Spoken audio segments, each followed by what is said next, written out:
Hello and welcome to another Legacy Challenge. We are playing Elves today, big surprise. And for the main deck, it pretty much stayed the same, except for one little change. We are playing a Tiger, because we are trying to run Rurik Thar in the sideboard. It's been a while, but I've seen so much Storm online that I felt like, okay, let's give this guy a try. And we're also playing Chitte, because it's really, like, it's one of your best cards you can have against Grixis Delver. So, yeah, the two Pithing Needles I used to run before, they had to make room. And, like, I've been running Pithing Needle for 1 or 2 weeks, on and off in the sideboard. And the thing was, like, I lost quite a lot of matches to Turbo Depth, when Needle is probably your only way to interact there. And it felt bad, but overall, you don't face the matchup often enough to really warrant that inclusion, even though like Pithing Needle in general is a great inclusion in the sideboard because you can use it against so many decks. But I think I wanted something more specific today. Could be wrong, there's no really wrong or right to it, because every time you construct a sideboard, especially in Elves, it's more like of an educated guess of what you're about to face, and if it pays off, you usually do really well in the tournament, and if it doesn't, you might go like, I don't know, for a 3-drop and feel bad about it. But yeah, so nothing big really changed, just like we exchanged some general cards for more specific cards. I'm only running one Meek Stone. I can still see running 2 because Grixis Delver is big, but yeah, this is what we're doing tonight. Or at least for me it's 5 PM, so it's not really tonight yet. We are on the play. We have 2 Dried Arbors and a useless card. Oh my god. I wish Adventures with, what's his name, with Tarmo. I often tell you guys to keep almost everything. And this is probably pretty borderline, but I'm still keeping this. Because it's just mulliganing with Elves is really horrible. And if he is playing a Chalice deck, we can play this guy on turn 3, and this is like good on turn 4. But if he's not playing a Chalice deck, but something more tempo-based, we could be in trouble, but... Hiccup.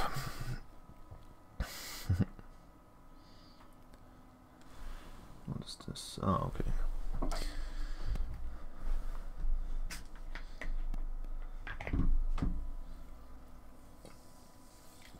Something's wrong with my slider, my donation thanks slider. Okay. Something's really wrong. Okay, we can fix that later. I believe the most important thing is to get Quirion Ranger into play. Like, leading with Dried Arbor gives us much more mana, like on the second turn. But Quirion Ranger makes this much safer, because, like, if we don't lead with Quirion Ranger, we die to a single Wasteland. And since we are on the play, he can't like destroy this and get a Wasteland on the first turn, so I don't hate this position. It's just that we, like, technically we don't even need to draw anything because we already have Natural Order. We are just like very slow, and these days Gitaxian Probe isn't really a tell that he was on Storm, but he could very well be. In which case we are probably rather fucked. At least he can't discard our double thing. Imagine a world where they forgot to put non-land on Cable Therapy, and now you play against, I don't know, some mono-green Stompy deck, and you go like, oh yeah, Cable Therapy for Forest, and like, no! I guess they would have a lot of fetch lands. So, I'm so happy that I didn't forget to turn my mic on. Okay, sorry, this donation thing is actually getting on my nerves, which means it's getting more on your nerves. Okay, Cable Therapy, that works. We'll fix the speed of that later on, because that's really weird. Yeah, Delver and pass, I guess. Like, I don't even necessarily need to draw a land here. Like, I don't even know if I really want to draw a land here. I probably want to draw something like, I don't know, Visionary Violet Symbiote. Or Cradle, if the land is Cradle, like, but the thing is, I don't need it on this turn, like, oh, my opponent disconnected, okay. Looks like the Adventures with Tarmo are taking a pause.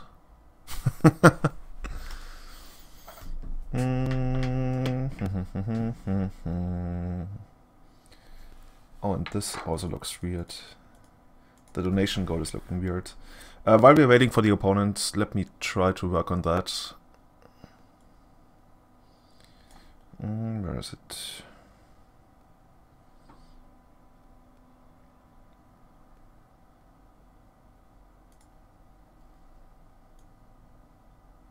No, there's just nothing I can do. Yeah, the thing is, I'm still running Windows 7, which sometimes, not always, causes issues with OBS, like the regular OBS, not OBS Broadcast. No, actually it causes issues with the OBS Studio, which is much better. So I'm running regular OBS. Oh, there's Cradle. Yeah, I don't hate drawing Cradle. But eventually I might have to upgrade to Windows 10 and real OBS. I mean, you can run OBS Studio on Windows 7, but there's some computers where it causes issues, and unfortunately mine is one of them. Okay, so are we running this in 2 days? I think so, yes. Like, him being set back a turn here, I wouldn't mind. Because we already have a tons of creatures for natural order anyway. And also if he dazes here, he once again can't kill one of our creatures and Wasteland, which is nice. But he doesn't, okay. No, flips off days, okay. Right now we're even racing him on board, but yeah, his deck usually has better racing capabilities outside of the crazy like boom raced you for lethal. Okay, what's this gonna be? I guess he's gonna shoot the Quirion Ranger and then afterwards gonna Wasteland the Dryad Arbor. Oh, that's my, oh my god. Fuck me, kill me. What's it like, fuck, marry, kill? Oh, this is horrible for us. I mean, it's not as horrible as it could be, but this is pretty bad. Didn't play a land, okay. Oh, and we drew this guy? Yeah. So we're setting up for natural order next turn by playing Gaia's Cradle right now. Oh, yes, Daze. But would he really Daze Reclamation Sage here? Or should he just wait one more turn? Yeah.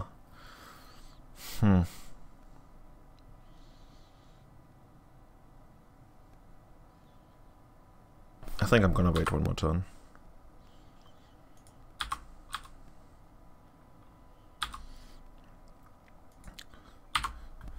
I mean, this is the first game, there's not like any big real payoff cards you can draw into except for the usual stuff like a random Glimpse Chain or Visionary, but once you have Diver beating you down, like Visionary is good and we are still at 14 right now. It's just if he has any kind of interaction that sets us back again, like for a turn, that could be problematic. Like I still I almost like where we are. The thing is, since he missed land drops, he of course has a lot of cards, and he, oh no, not a second Fog Bolt. Okay, Lightning Bolt. So he might even have 2 Force of Wills, and now we really don't need to draw any lands anymore. I think we have to expose Cradle here because I really want to get him for the damage.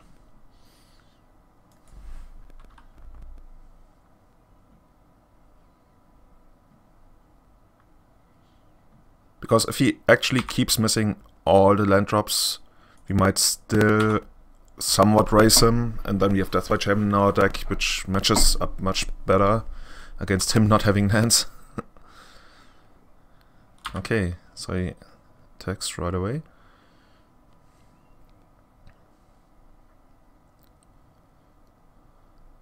Brainstorm? Ponder. Ah.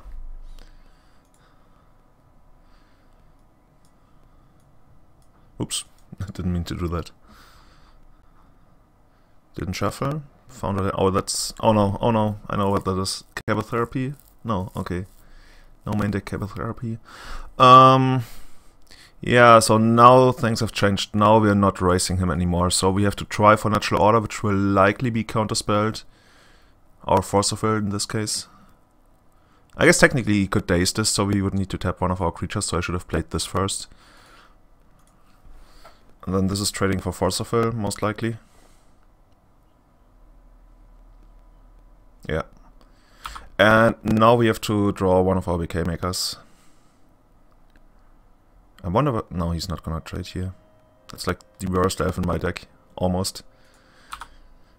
But not having this in play, like my gut feeling is that we are quite far from hardcasting Behemoth. So once we have this, it's like 1, 2, 3, 4, 5, 6, 7 years, or then we are 1 off. Yeah. But fortunately we are on 11. If we don't crack this, we get 1 more turn. Because if we go to 7 here, then we go to 5, and then he has exactly 5. Oh, what's this? Pyromancer. So we need to draw something right away, I guess. And he also has Daze.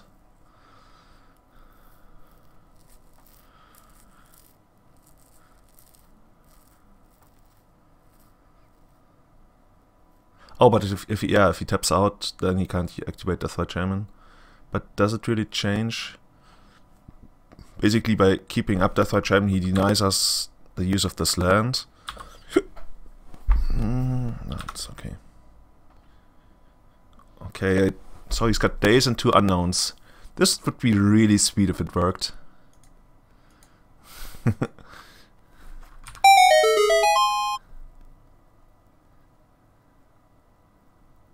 No! No! I guess we have one more turn to draw Natural Order. One more Natural Order. Pitch Brainstorm, so now we know that he has Daze. So drawing a Natural Order is kinda lethal here because we got 11 on the attack. Oh, but we have to block, right? 1, 2, 3, 4, 5, 6, 7, 8. We have to block. If he attacks with all of them. Which he probably should, because it cuts Natural Order as an out. Actually, we are already out of Natural Order because we have Daze, because we can't crack this, basically. Oh, wait, no, yeah, no, I need this. If I block like this, then I take 4. Yeah, 6, okay. But it doesn't matter because of the Daze, I guess.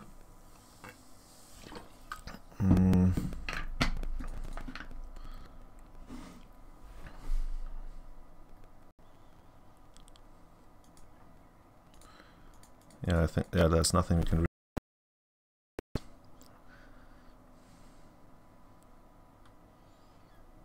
maybe he's gonna show us something crazy like another Force of Will. Okay. This is your game.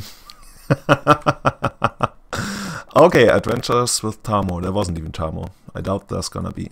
I like these. I love this. This is good enough. And then what? This goes out. This is like on... Yeah, it's playable but not great. Then we have to cut 4 cards. So you can either go for the Progenitor's Plan, which I used to in the past, but once I have like Misawa's Chitte, I feel much better about playing the long game. But I think I kinda like going like this, one of those, and one of those. Yeah, I kinda like this. You could even take out... yeah, the thing is, those aren't really getting any great cards, and you usually don't have enough mana to Scenic for Behemoth. Because we're running so few silver bullets, there's like no Shaman of the Pack to swing the race around, or, I don't know, Ransom Packmaster to win on the ground and abuse Cradle. So we only really have Scavenging Ooze, and this makes you like a bit more exposed to Flusterstorm and Spell Pierces and stuff, but I think overall they're good enough, and going down to 3 on each of the core elves is good enough.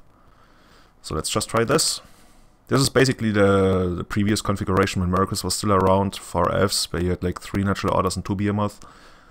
Where I usually took out like 3 natural orders and cried off Behemoth, but I had more like different tools to play around with.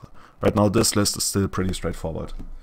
And like I mentioned in my earlier videos, I expect elves to adapt quite a lot more and change quite a lot more, but for now I want to play something that's more straightforward to find out where I am in the metagame. Okay, this is amazing. We can even, like, we have tons of mana on the second turn if he doesn't, like, interfere with us, which is great. I'm gonna lead off Nettle Sentinel just because it's more damage. And damage races are something this matchup comes down to quite often. Can we even, like, if we have another Nettle Sentinel, we might even be able to equip. I've done that before, like, turn 2 Chitte equip, yeah.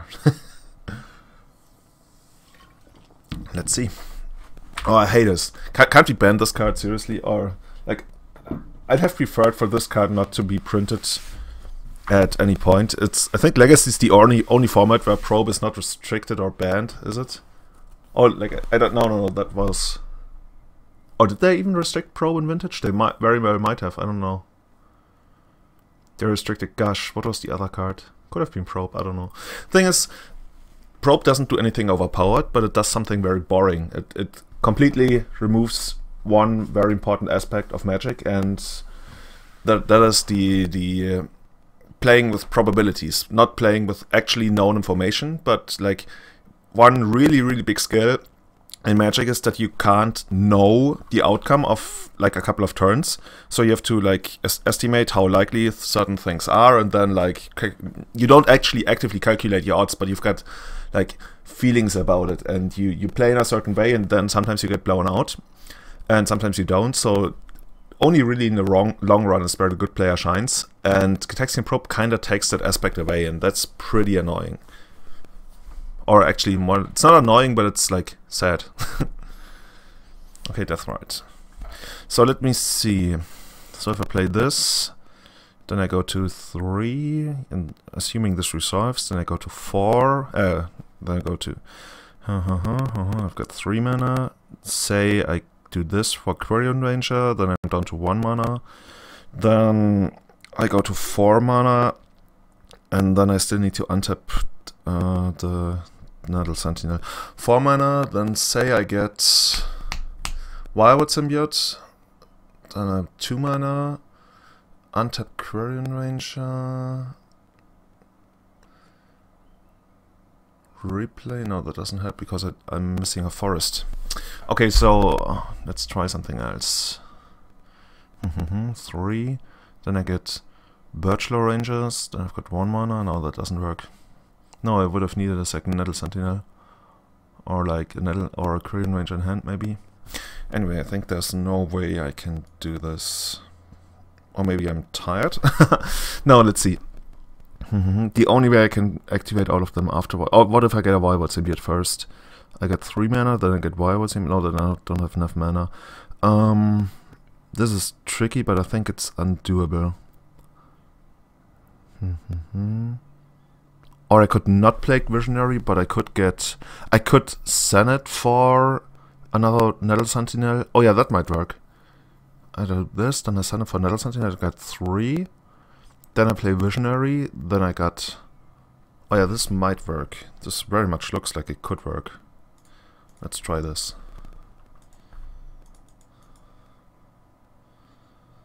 It kinda loses to days, but it's just one of those things. The payout is incredibly high, and it's not very likely they have days in the first place.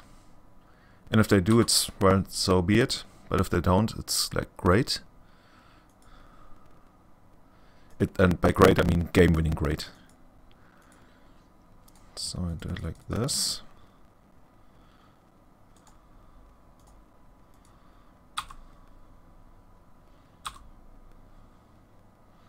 Drawing another elf would have been good here, I guess. So I say I get Visionary, get Wirewood Symbiote, and yeah, that should be good enough. And then we also, like, if they Force of Will chit it, then we still have Wirewood Symbiote, which also counts for something on a board like this, unless they have mass removal. So now we go for this. Bounce.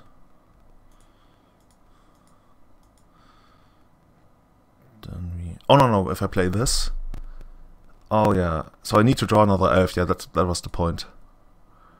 Because right now I can equip Chit but not attack. So basically I need to draw an elf or a green spell, like 1 mana green spell. Oh, but I guess it's still worth... well, we almost got there, but we still established like a really great board.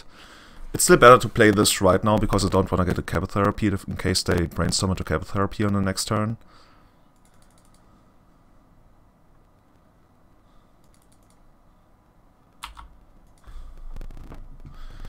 I guess I could have bounced Heritage Druid instead. No, but would that have given me enough mana? Say if I bounce Heritage Druid to untap this and then this and then played Death.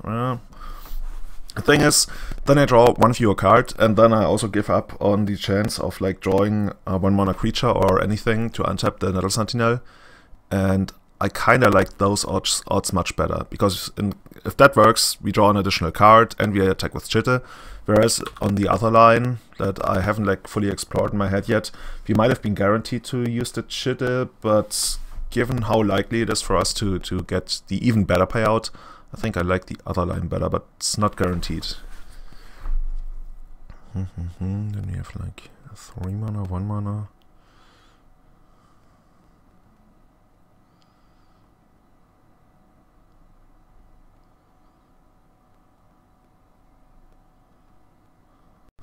Okay. It's just like a feeling in the back of my head that there might have been a line that I've missed. Actually, by the way, I haven't played Elves on Magic Online, I gotta admit it, for I think almost all week. Like, I've been really busy this week. There's the super high season coming up for Kenya. If you've ever been to Kenya or on safari, between July and August, September, there's not only in Kenya but in all of Africa the best safari opportunities in the Masai Mara, when there's the great migration of all the animals. By the way, yeah, totally digressing here, but you might be interested in that. When all the animals, or especially the wildebeests, are coming up from the Serengeti and they come to the Masai Mara north of it in Kenya, because there's like still grasslands and stuff. Okay, I'm gonna bounce this.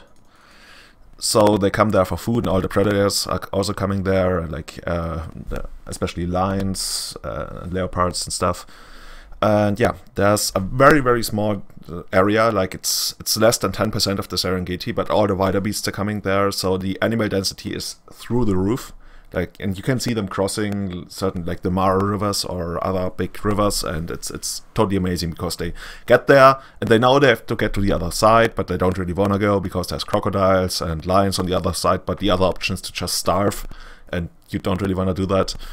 So yeah, at some point they have to jump in and they have to run to the other side, and they don't really want to do that. And once the herd starts doing it, oh, by the way, I also have Cradle, great.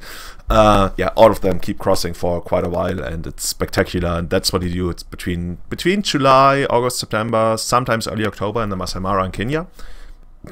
And we've been pretty busy there, because we also got a lot of like last minute bookings for that. Kind of last minute, speaking of a long haul journey. So yeah, didn't really get to play a lot of Magic, but I like Elves. What's the opponent doing? Did he disconnect once again? No. Oh, he must be like, I don't want him to connect with Jitter. So the only way I could see him stop me is to either hold up a Abrupt Decay, if he actually has a Abrupt Decay in the deck, which I don't think, if it's like straight up Grixis, or he's got a removal spell for Nettle Sentinel, like during the attack. But if he had that, what would he even be thinking about? There's no point in... Because the other option is to play either something else for red, which would be Young Pyromancer, which wouldn't really make much sense on this board, or Ancient Grudge, but you would wait until my attack, I guess. So yeah, let's see.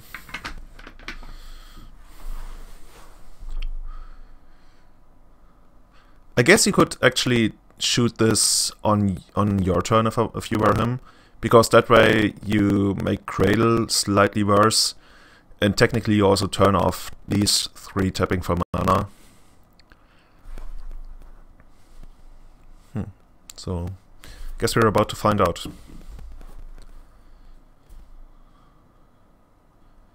This is also one of those matchups where I sometimes wonder, do I want Druid Thar? Because there's many boards where playing Druid Thar just wins, like paying 6-8 life for Cataxian Prop, what the fuck. It also kinda stops there, but the annoying thing is that it has to attack every turn. But no, it's not that much of a problem.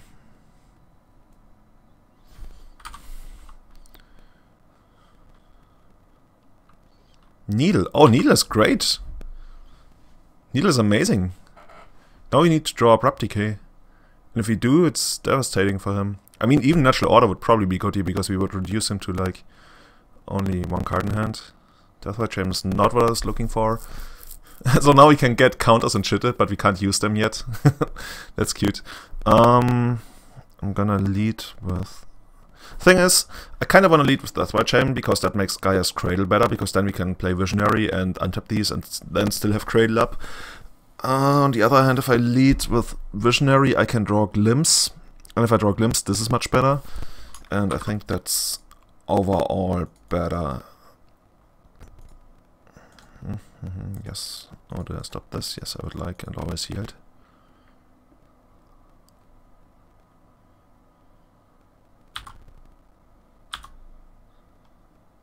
Oh man, amazing. The opponent must be like, come on, give me a break.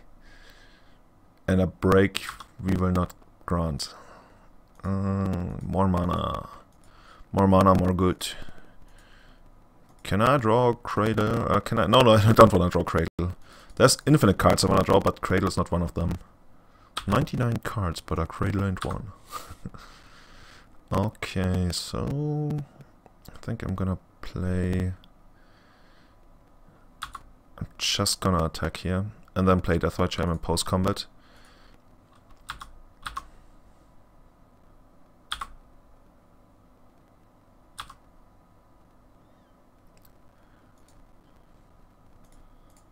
No! Oh, well, okay, misclicked, but doesn't really matter. I'm gonna do it like this. Because I don't yet wanna crack my Misty Rainforest, because there's like, if there's some super weird circumstance where I end up losing the Quirion Ranger, say to mass removal, and then he wastelands my Bayou, I don't really want that to happen. That would be bad. But right now I feel amazing. If he has mass removal, that's the only thing that can really stop me. And sometimes you see stuff like sudden demise. But at least that would also kill 2 of his Deathwatch Shamans. Oh, some friend asking me whether I would go to Vino. Well, I don't know yet. Maybe on short notice. Oh, Lightning Bolt again.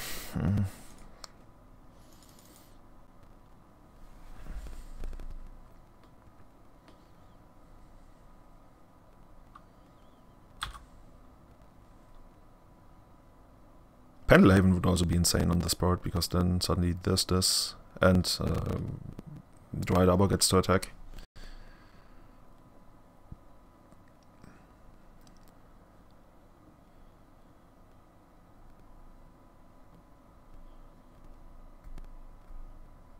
My elves are ready. Let them get in. Okay. So this is not going to be Young Pyromancer, because you would played that before the board, so what's going to be? Okay, Chemotherapy. So okay, we only have 1 card you can discard.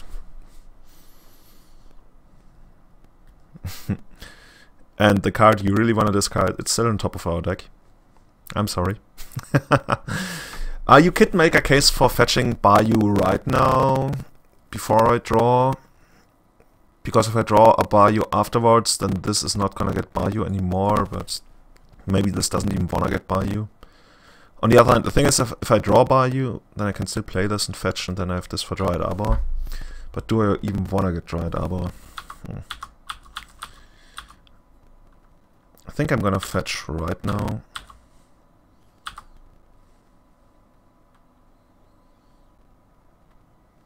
He's gonna activate Deathwatch. Oh, is he really gonna? No, yeah, that wouldn't make sense to activate Deathwatch Chamber right away. Now that he's done that, no, I'm still gonna get Bayou. Because the Quirion Ranger, the Dryad Arbor doesn't really do anything on this board. It also doesn't open up any kind of crazy draws. Oh, hello, sir. Speak of the devil. Okay, so now awkward. I think I'm just gonna send the clowns in, or actually only my 2 clowns. And if he double blocks, that's okay, because taking a Deathwatch Shaman down here is, maybe it's not huge, it's not even like very important, because he's still low on mana, and we don't actually have a ton of cards in the graveyard that we might want to hit. I guess I don't want to play the Dryad Arbor, because that way he doesn't have perfect information about our hand. Would have been cool if I had Abrupt Decay here, then I would Abrupt Decay this and have pumped this, and then he would have not died. Yeah, then he would have gone to 2. Oh yeah, and then I would have activated Deathwatch Shaman. Anyway, I don't have that. So thing is, I could either activate Deathwatch Shaman twice and put him to 2 here. Actually, that's not bad. Or I could play this, so I have 2 Bayous in play, which makes it easier to activate Deathwatch Shaman later on, but against 3 Deathwatch... But he's only got 1... Well, technically he has 2 black, I guess. Or the other thing is, I could untap the Nettle Sentinels, but I like my odds of drawing a green card, so I think I'm just gonna go for this.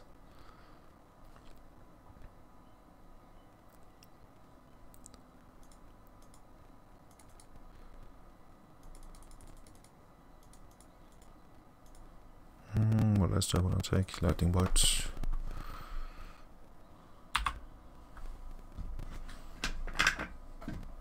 And then we're gonna see what happens. We take the game. Okay. So, did we see anything we want to adjust to? We saw Needle, which doesn't really tell us anything.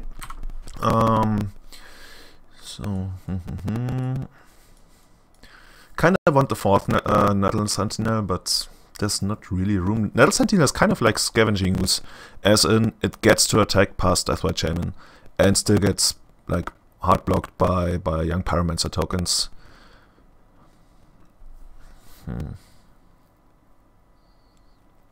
I don't hate this. I actually very much like this. I wouldn't mind having another Meekstone, because Diver is the most likely way for him to win versus us, like, quite fast. But the rest? We didn't even need Jitter. Also, he basically kept trading 1-for-1, which always benefits Elves in quite a huge way. So maybe we can play the same kind of game again. I don't love this hand, but it's not bad and has lots of potentially good draws. So I'm gonna keep this.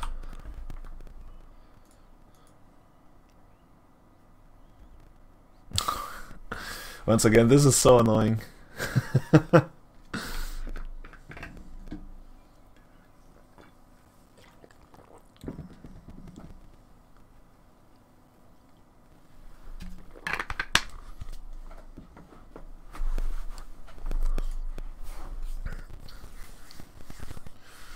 But I guess it's part of Legacy now. Which is a shame, but can't really do anything about it.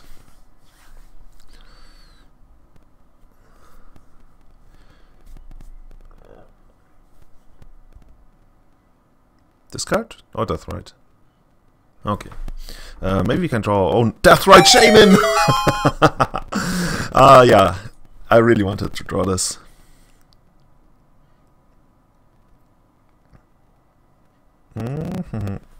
It doesn't enable anything crazy yet, but at least it keeps his Deathrite Shaman somewhat in check starting from the next turn, and it also makes it much easier for us to get to natural honor mana. What are my neighbors doing? What the fuck? Okay, Daze, you got this.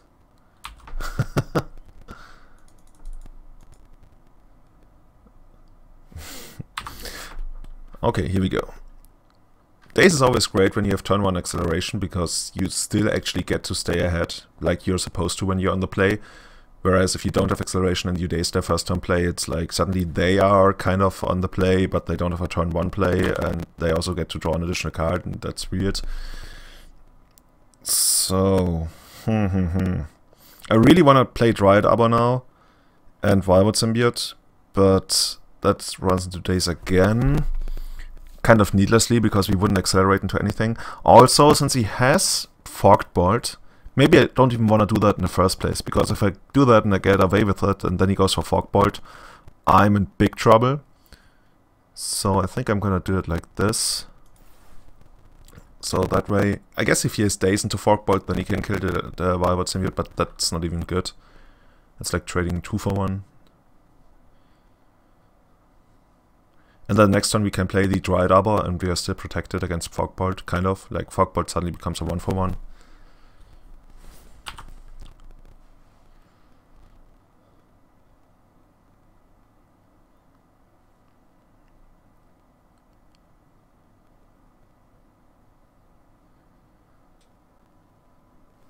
This is also the kind of hand... Oh, what? He's tapping for mana? Punching Fire? No. Okay, that's weird.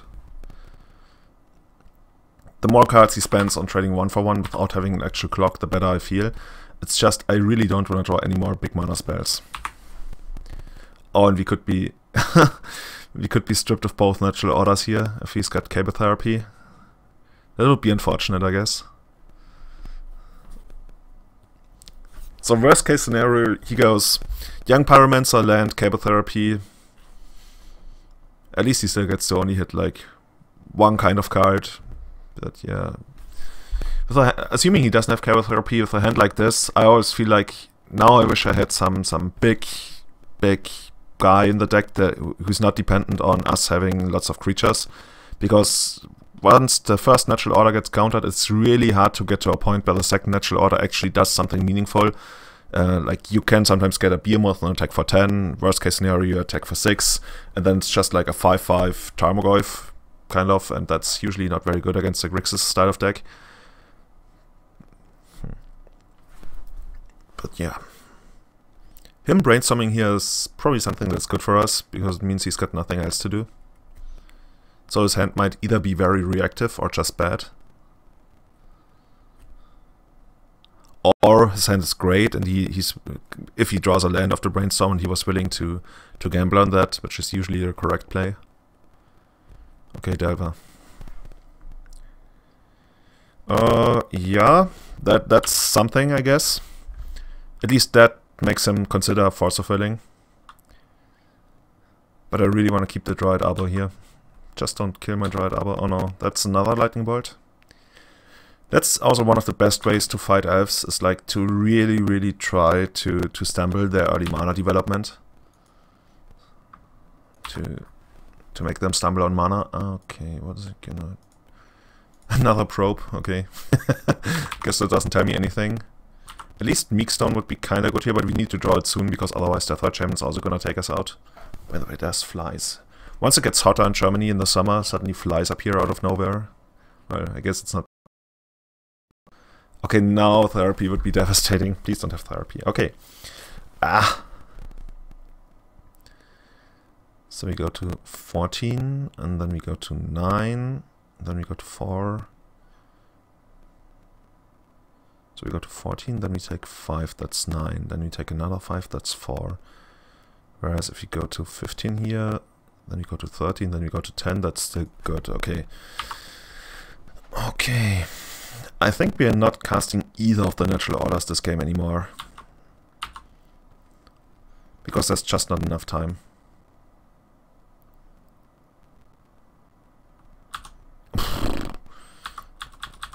Now it's almost Meekstone or bust, because he's got 3 cards in hand and he hasn't played lands. So it's super likely there's Force of Will. Let's see.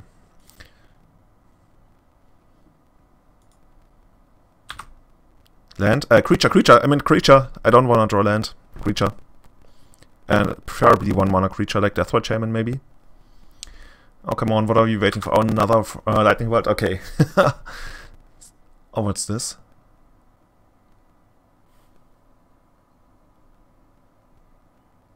What would you need this for? This is actually something I've not encountered yet.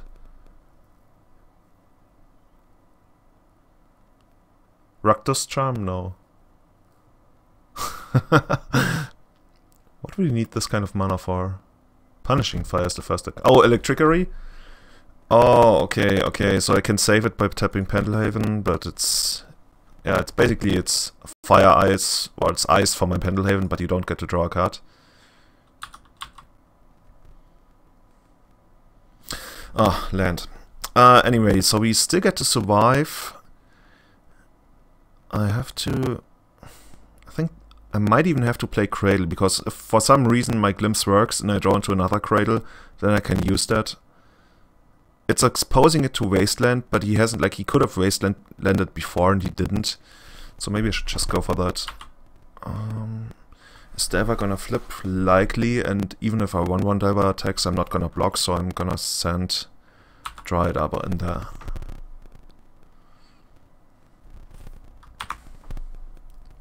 Please don't flip off Force of Will. Okay. So now we're taking 4, 6.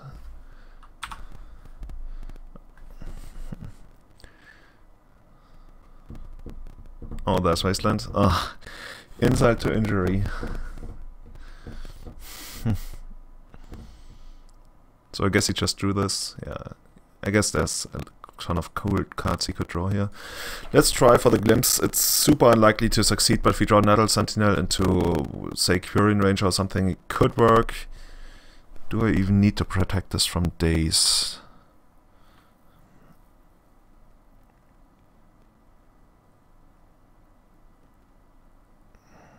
I guess I have to. I didn't really give him a lot of opportunities afterwards to Daze. So let's do it like this. Also, I should have not tapped the Bayou, Because if I draw a property K here, then I cannot... Wouldn't it change? Yeah, it would change something. Why did I not... Oh, I drew another land. Okay, whatever. Forget this. Yeah, this game, we just couldn't get there. Anyway, what's gonna flip from? Didn't flip, but we still lose because he's got F5 chain. Yeah, so unfortunately it didn't work this time, but see you next round.